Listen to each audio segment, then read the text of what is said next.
நீங்கள் ஸலவாத்து சொல்வதினால் எல்லா வகையான சிறப்புகளும் உங்களுக்கு அல்லாஹ் உண்டாக்கி தருகிறான். இந்த சமூகத்தில் நாம் பார்க்கிறோம், நாள்தோறும் வீடுகளில் தொடர் சீரியல்கள் ஓடப்படுகிறது.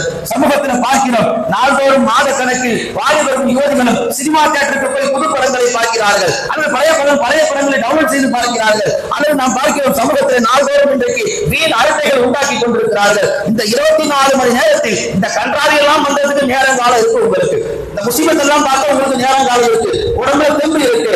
பெருமானார் மீது உங்களுக்கு கொடுக்கப்பட்ட 24 மணி நேரத்தில் ஒரு நிமிஷம், வெறும் ஒரே நிமிஷம் மட்டும் அல்லாஹ்வுக்காக, அல்லாஹ்வுடைய ரசூலுடைய பொருத்தத்திற்காக ஒரு முறை நீங்கள் ஸலவாத்து சொல்லி இருந்தால் அல்லாஹ் உங்களை நேர்வழிப்படுத்தி இருப்பானே. நீங்க தொடர் சீரியல் பார்க்க வேண்டிய அவசியம் வந்திருக்காது. நிறைய பேர் வீடுகளில் தொடர் சீரியல் பைத்தியமாவே இருக்கிறாங்க. புது படம் வந்துருச்சுன்னா முதல் நாள் பார்க்கின்ற பைத்தியமாவே இருக்கிறாங்க.